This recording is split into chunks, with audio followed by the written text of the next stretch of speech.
ถวายความเคารพพระเดชพระคุณหลวงพ่อเจ้าคณะจังหวัดเชียงใหม่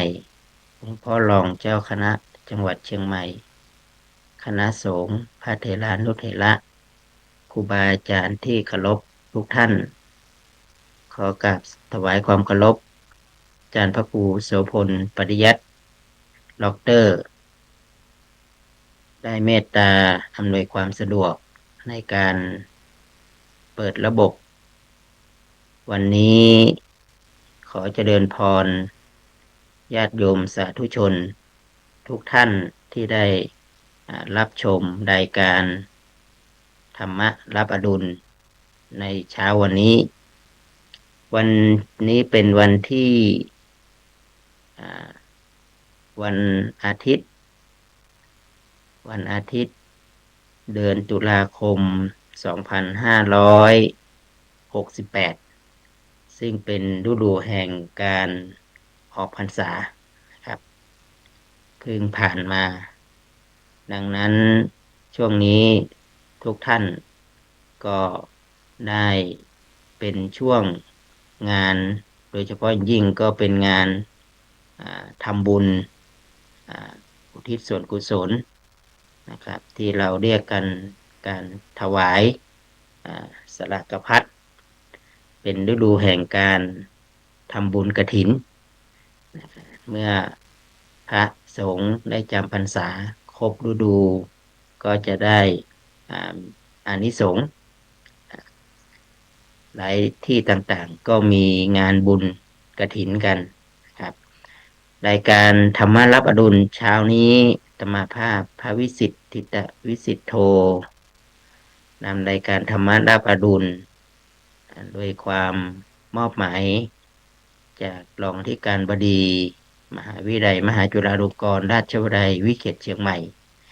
ในฐานะสถาบันการศึกษาของคณะสงฆ์ก็ได้มีโอกาสได้มาพบปะ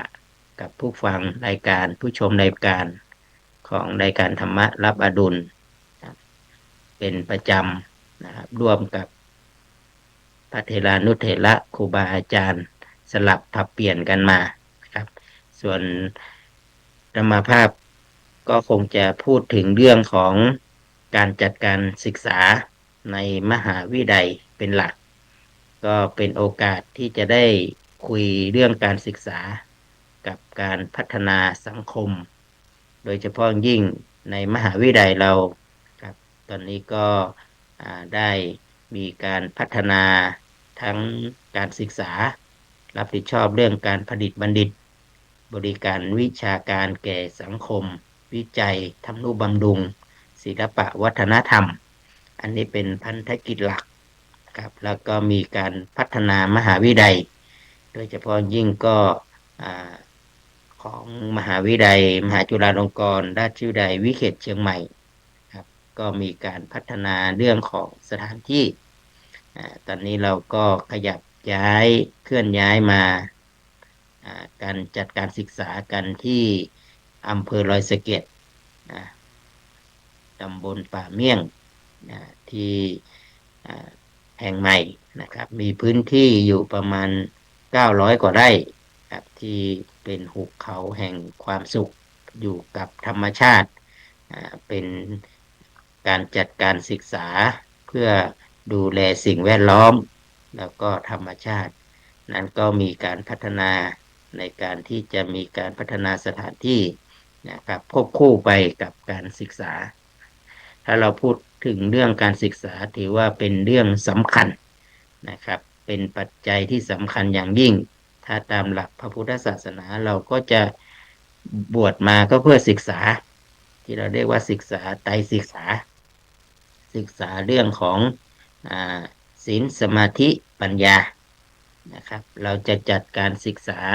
ในทางพระพุทธศาสนาบูรณาการกับศาสตร์สมัยใหม่เพื่อพัฒนาจิตใจและสังคมอันนี้เป็นพันธกิจที่เราจะต้องมาบูรณาการโดยใช้หลักการทางพระพุทธศาสนาโดยเฉพาะยิ่งมหาวิทยาลัยเราเป็นมหาวิทยาลัยที่อยู่ในกลุ่มที่4นะครับกลุ่มพัฒนาปัญญาและคุณธรรม โดยการใช้หลักของศาสนา อันนี้ก็ชัดเจนนะครับเราจัดการศึกษาตอนนี้การศึกษาในมหาวิทยาลัยเรานะครับก็เป็นช่วงฤดูอ่าแห่งการกำลังจะสอบก็คือปิดช่วงสอบครับก็ประมาณสักช่วงวันที่20กว่านี้ก็นะครับ22นี่ก็เริ่มทยอยในการที่จะจัดการสอบนะครับปลายภาคในเทอมที่1นะก็มีการวัดผลประเมินผลตามหลักสูตรครับเรามีการจัดการศึกษาหลายหลักสูตรด้วยกันระดับปริญญาตรีปริญญาโทแล้วก็ปริญญาเอกนะครับอันนี้ก็เป็นการจัดการศึกษาเราก็มีทั้งอ่าฆราวาสถ์หรือบรรพชิตที่เราเรียกกันว่าเป็นนิสิตเราใช้คำว่านิสิตของมหาวิทยาลัยเราใช้คำว่านิสิตนี่ก็จะมีทั้งนิสิตที่เป็นบรรพชิตบรรพชิตก็คือนิสิตที่เป็นพระสงฆ์นะครับแล้วก็นิสิตที่เป็นฆราวาสถ์ก็คือก็ได้มาเรียนร่วมกันนะครับก็เป็นมหาวิทยาลัยที่มีความหลากหลายในพหุวัฒนธรรมนะครับโดยเฉพาะอย่างยิ่งทั้งที่อยู่ในประเทศไทยนะครับนิสิตที่เป็นต่างประเทศนะครับนิสิตที่เป็นชาติพันธุ์ก็ได้มาเรียนรู้ร่วมกันอยู่ในสถาบันนะครับก็มีความหลากหลายมีพระสงฆ์มีภิกษุภิกษุณีนะแม่ชีนะครับอุบาสกอุบาสิกานะครับก็มาเรียนด้วยกันเพื่อจัดการศึกษาแล้วก็เป็นการทำความรู้ความเข้าใจในศาสตร์นั้นๆโดยใช้ฐานของพระพุทธศาสนาเป็นพื้นฐาน อันนี้ก็จะนำมาสู่การพัฒนานะครับพัฒนาเรื่องของการศึกษาในอาศัยก็คือเราใช้หลักสูตรของพระไตรปิฎกนะครับคือหลักคำสอนเป็นพื้นฐาน แล้วก็บูรณาการกับศาสตร์ที่ใหม่ๆฉะนั้นเนี่ยนะครับใครที่ญาติโยมนะครับที่สนใจที่อยากจะมาศึกษาในมหาวิทยาลัยมหาจุฬาลงกรณราชวิทยาลัยวิทยาเขตเชียงใหม่นะครับก็สามารถที่จะเข้ามานะครับสมัครเป็นนิสิตนะหรือจะมาอุปถัมภ์นะครับให้ทุนถวายทุนการศึกษาให้กับพระภิกษุสามเณรนะครับที่ได้มาศึกษาในมหาจุฬาหรือจะมีส่วนร่วมในการที่จะมาร่วมกิจกรรมนะครับมหาวิทยาลัยก็มีกิจกรรมบ่อยมากนะครับโดยเฉพาะยิ่งก็คือเราก็บูรณาการกับงานที่เป็นงานชุมชนงานสังคมนะครับมหาวิทยาลัยก็บูรณาการกับวัฒนธรรมท้องถิ่นนะครับโดยเฉพาะยิ่งเราเป็นมหาวิทยาลัยสงฆ์อัตลักษณ์ของเราก็คือการพัฒนาสังคมนะครับบริการสังคมไปในตัวเพื่อที่จะให้สังคมเนี่ยนะครับได้เกิดประโยชน์ได้รับประโยชน์สูงสุดในภายใต้ที่มีมหาวิทยาลัยอย่างหลักๆเราก็พัฒนาบุคลากรให้กับทางคณะสงฆ์นะครับที่เป็นพระภิกษุสามเณรอันนี้ก็ให้พัฒนาบุคลากรที่มีความรู้ความสามารถให้เป็นที่พึ่งให้ญาติโยมนะครับเป็นการเผยแผ่ธรรมอันนี้ก็ให้การจัดการศึกษาโดยเฉพาะยิ่งก็คือมหาวิทยาลัยมหาจุฬาลงกรณราชวิทยาลัยวิเขตเชียงใหม่โดยการนำของท่านอาจารย์เจ้าคุณพระสุทธีวัชระบัณฑิตผู้ช่วยศาสตราจารย์ดรรองอธิการบดีวิทยาเขตเชียงใหม่ครับท่านก็เป็นผู้นำของการดูแลบริหารการจัดการศึกษาของมหาวิทยาลัยให้เป็นไปตามพันธกิจทีนี้งานบริการของมหาวิทยาลัยตอนนี้เราก็มีการบริการเรื่องของงานของการเผยแผ่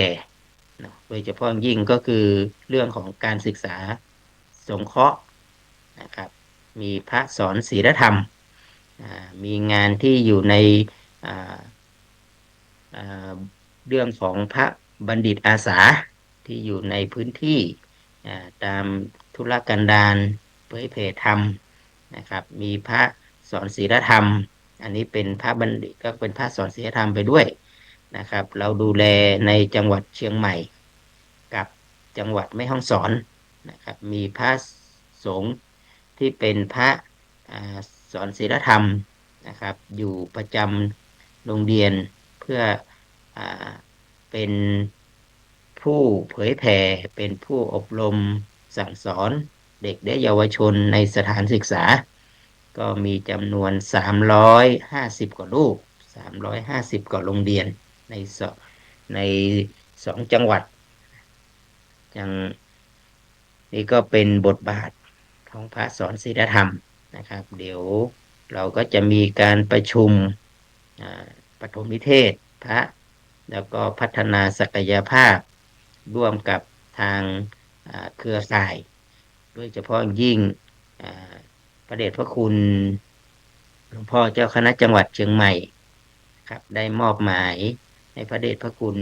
จันเจ้าคุณสุวรรณเมธีด็อกเตอร์นะครับได้เป็นประธานกำกับดูแลการศึกษาสงเคราะห์ของคณะสงฆ์จังหวัดเชียงใหม่ท่านก็เป็นประธานคณะทำงานนะครับขับเคลื่อนพระสอนศีลธรรมร่วมกับทางสำนักเขตพื้นที่การศึกษานะครับไม่ว่าจะเป็นเขต 1ถึงเขต 5ในจังหวัดเชียงใหม่แล้วก็เขต 1เขต 2ของจังหวัดแม่ฮ่องสอนแล้วก็มีการศึกษาระดับสำนักเขตการศึกษาที่เป็นระดับมัธยมอันนี้ก็มีการทำความร่วมมือมีการมีความร่วมมือเพื่อที่จะพัฒนาศักยภาพลงไปกำกับติดตามพระที่อยู่ในสถานศึกษาร่วมกับทางศึกษานิเทศร่วมกับทางเขตพื้นที่การศึกษาอันนี้เราก็ได้จัดการศึกษาเป็นส่วนหนึ่งอย่างน้อยลูกหลานก็มีโอกาสได้สัมผัสกับพระที่อยู่ในสถานศึกษาเพราะปกติในการจัดการศึกษาในโรงเรียนบางทีก็อยู่ในวัดแต่พอเราเอาโรงเรียนออกจากวัดเด็กๆเยาวชนก็ไม่หาเวลาที่จะมาเข้าวัดหรือมาร่วมศึกษากับพระสงฆ์ก็น้อยลงฉะนั้นบทบาทของพระสงฆ์ในนามของคณะสงฆ์จังหวัดเชียงใหม่เราก็ส่งพระสอนศีลธรรมเนี่ยลงไปสอนในสถาบันการศึกษาในโรงเรียนนะครับก็ยังมีพระสงฆ์มีชุมชนเขาได้ว่าที่พูดถึงเรื่องของบบรบ้านวัดโรงเรียนอันนี้ก็จะเป็นอีกส่วนหนึ่งที่จะได้เห็นว่าสถาบันของพระสงฆ์ที่บอกว่ามหาวิทยาลัยกับการบริการชุมชนบริการวิชาการเผยแผ่ธรรมเนี่ยเราก็ใช้พระสอนศีลธรรมนะครับสนองงานคณะสงฆ์ลงไปอยู่ในสถานศึกษาอันนี้ก็เป็นอีกส่วนหนึ่งนะครับที่เรากำลังขยับขับเคลื่อนกันครับก็ส่วนที่สองก็คือพระบัณฑิตอาสาอันนี้พระบัณฑิตอาสาเราก็ดูแลหลายจังหวัดนะครับมีทั้งเชียงใหม่แม่ฮ่องสอนเชียงรายนะครับ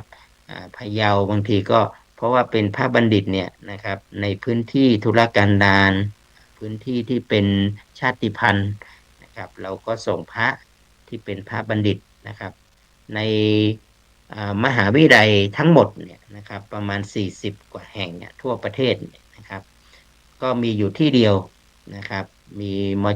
มหาวิทยาลัยมหาจุฬาลงกรณ์วิเขตเชียงใหม่นะครับที่มีโครงการพระบัณฑิตอาสาพัฒนาพื้นที่พัฒนาราษฎรพื้นที่สูงอันนี้ก็เป็นโครงการที่เป็นการบริการวิชาการแก่สังคมเรามีอาสมทั้งหมด30กว่าอาสมนะครับแล้วก็มีอาสมที่เป็นเขาเรียกว่าอาสมที่เป็นบริวารนะครับหนึ่งอาสมก็จะมีบริวารอีกนะครับเป็นบริวารก็ขยายไปนะครับแต่ตอนนี้เนี่ยเรามีพระสงฆ์เนี่ยนะครับจำนวนน้อยนะครับที่จะเสียสละเราขึ้นไปก็กำลังรับสมัครกันอยู่นะครับถ้าเราขยายไปเป็นบริวารมากขึ้นเราก็ได้พระสงฆ์ในพื้นที่นะครับเรากำลังพัฒนาแล้วก็มีต่อมาก็คือเรามีศูนย์การเรียนนะครับศูนย์การเรียนที่เปิดระดับประถมเพื่อส่งไปกับมัธยมนะครับเพื่อจะให้ประถมมัธยมแล้วก็มาเรียนระดับอุดมศึกษาเสร็จแล้วเราก็ส่งกลับไปอยู่ใน อาสมต่างๆอันนี้ก็เป็นการพัฒนาอย่างต่อเนื่องนะครับในการพัฒนาสานาทายาทเราจะเห็นว่าพระสงฆ์ก็เริ่มน้อยลงนะครับตอนนี้เราต้องยอมรับว่าสถานการณ์นะครับของนักบวชในพระพุทธศาสนาในจังหวัดเชียงใหม่นะครับเรามีวัดจำนวนมากที่เป็นวัดล้างนะครับที่ตามจำนวนสถิติที่มีอยู่ในที่สำนักงานพระพุทธศาสนารายงานเนี่ยก็ไม่ต่ำไปกว่า500กว่าวัดนะครับฉะนั้นนี่เราก็จะเห็นว่าบางวัดเนี่ยโดยเฉพาะวัดรอบนอกเนี่ยนะครับเราแทบจะไม่มีสามเณรหรือพระนะครับมีแต่หลวงพ่อหลวงอานะครับที่มีอายุมากอยู่รูปหนึ่งบางวัดก็กว่าจะหาพระมาอยู่เนี่ยก็ไม่ได้เป็นพระในพื้นที่นะครับต้องนิมนต์พระต่างจังหวัดมาพระที่อื่นมาอยู่พอมาอยู่ก็ท่านก็อยู่รูปเดียวนะครับพระสงฆ์สามเณรก็ค่อนข้างจะน้อยลงนะครับแต่ญาติโยมมีความศรัทธาโดยที่โดยเฉพาะยิ่งก็คือการสร้างวัดวาอารามเนี่ยเป็นจำนวนมากนะครับแล้วเมื่อมันไม่มีพระไม่มีพระสงฆ์สามเณรอยู่เนี่ยแล้ววัดวาอารามใครจะมาดูแลใครจะมารักษาฉะนั้นสถิติของการบวชเนี่ยมันน้อยลงนะครับโดยเฉพาะยิ่งคนที่จะเข้ามาบวชในพระพุทธศาสนาโดยเฉพาะเด็กและเยาวชนเนี่ยครับยากละครับเราจะเห็นว่าด้วยหนึ่งการเกิดก็มีจำนวนเป็นเหตุปัจจัยว่าลดไม่ว่าสถานศึกษาต่างๆก็เหมือนกันจำนวนผู้เรียนก็ลดลงแสดงว่าการเกิดน้อยนะครับพอการเกิดน้อยปุ๊บเนี่ยผู้คนที่จะมาศึกษาในวัดบวชเรียนก็ยิ่งน้อยลงอีกเพราะว่าสถานศึกษาเริ่มเปิดกว้างให้กับเด็กและเยาวชนนะครับได้มีโอกาสได้การศึกษาขั้นบรรทัดขั้นบังคับเนี่ยที่บอกว่าแต่ก่อนนี้จบป .6 แต่ตอนนี้เนี่ยจบม .3 ดังนั้นเด็กที่จบม .3 เนี่ยอายุประมาณสัก15-16เนี่ยนะครับไม่อยากจะบวชละถือว่าอายุมากแล้วเด็กก็ค่อนข้างจะมีโอกาสไปได้ทุนไปเรียนนู่นเรียนนี่อีกจำนวนหนึ่งอันนี้มันก็ส่งผลให้กับผู้บวชก็น้อยอยู่แล้วก็โอกาสที่จะเข้ามาบวชอีกนี่ก็ยิ่งน้อยลงไปแล้ววัดวาอารามเราก็มีมากขึ้นดังนั้นจึงส่งผลให้กับวัดบางที่นะครับจึงมีจำนวนเป็นวัดล้างแล้วเราก็จะเห็นเป็นวัดที่มีสำนักสงฆ์มากขึ้นนะครับบางที่ก็จะเกิดเป็นสำนักปฏิบัติธรรมกระจายวัดเพื่อพัฒนาสำนักปฏิบัติธรรมให้เป็นวัดนะครับอันนี้ก็จะเปลี่ยนพื้นที่แต่พื้นที่ที่เป็นพื้นที่รอบนอกเนี่ยก็ไม่มีพระก็มากระจุกกันอยู่ในพื้นที่ที่มีความพร้อมนะครับอันนี้ก็จะเป็นอีกอันหนึ่งที่สถานการณ์หรืออะไรต่างมานะครับก็อยากให้พูดถึงเรื่องของการบวชก็จะน้อยลงฉะนั้นจำเป็นอย่างยิ่งที่เราแล้วก็อาจจะต้องช่วยกันสนับสนุนส่งเสริมนะครับให้มีผู้บวชในพระพุทธศาสนาเนี่ยเป็นจำนวนมากขึ้นครับดังนั้นมหาวิทยาลัยมหาจุฬาลงกรณราชวิทยาลัยวิเขตเชียงใหม่เนี่ยนะครับเราก็มีพัฒนาอยากให้เป็นวัดเพื่อที่จะเป็นที่พักอาศัยแล้วก็เป็นที่อยู่ของพระสงฆ์นะครับพรรษานี้เป็นพรรษาที่2ละที่เราขยับไปที่ดอยสะเก็ดนะครับปีนี้เราก็จะมีงานโดยเฉพาะยิ่งก็เป็นงานบุญกฐินนะครับงานบุญกฐินนี้ก็จะมีจัดมีพระที่จำพรรษาอยู่ที่วัดมหาจุฬาศรีวิชัยารามหรือสถานปฏิบัติธรรมของคณะสงฆ์ของมหาวิทยาลัยมหาจุฬาลงกรณราชวิทยาลัยวิเขตเชียงใหม่หรือที่เราเรียกว่าเป็นที่ตั้งพุทธมณฑลของคณะสงฆ์จังหวัดเชียงใหม่อดีตที่ผ่านมานี่นะครับก็ตอนนี้ก็มีพระสงฆ์สามเณรจำพรรษาอยู่ทั้งหมด17รูป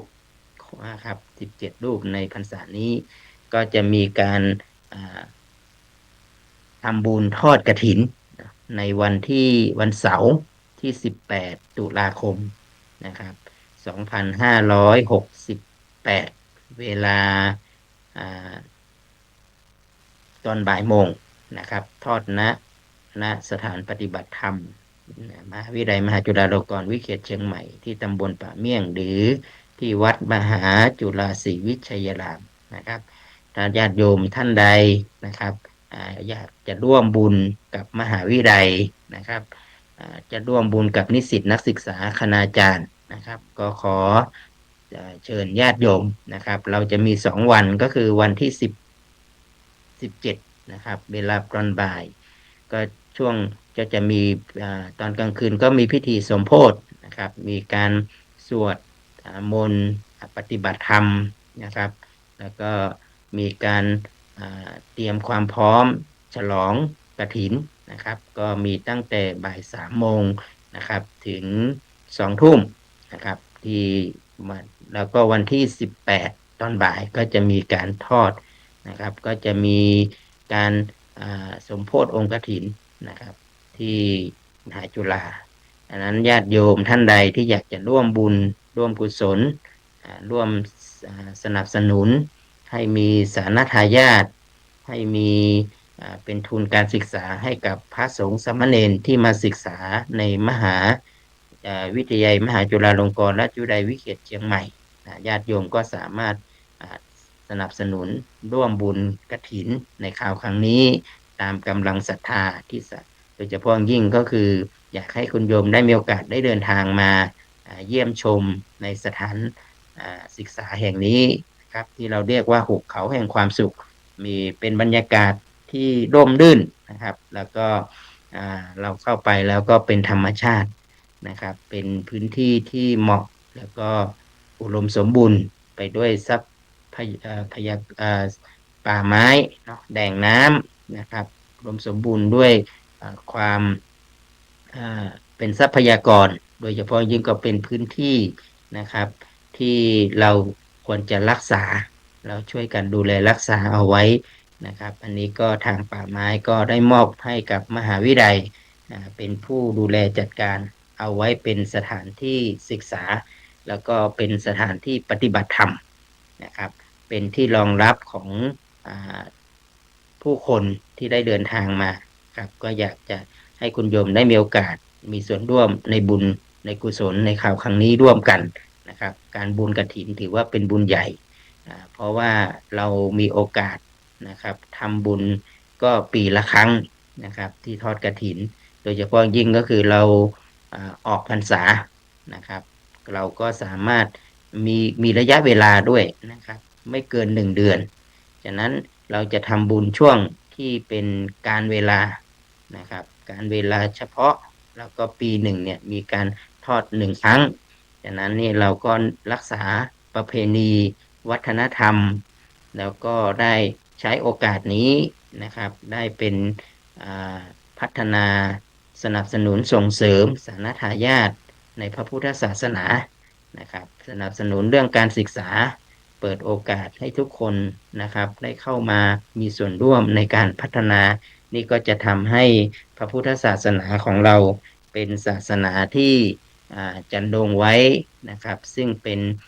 เพื่อประโยชน์ตนและประโยชน์ผู้อื่นยังประโยชน์ผู้อื่นประโยชน์ตนนะครับให้เกิดประโยชน์สูงสุดนะครับที่จะเป็นเกื้อกูลซึ่งกันและกันเอื้ออาทรต่อกันและกันนะครับสถาบันของการศึกษาก็จะเป็นประโยชน์แล้วก็พระพุทธศาสนาก็จะมั่นคงนะครับแล้วก็ช่วงนี้ญาติโยมทั้งหลายนะครับที่จะได้ร่วมบุญร่วมกุศลแล้วก็ถ้าเกิดอยู่ไกลไม่สามารถมาร่วมบุญได้นะครับก็สามารถที่จะ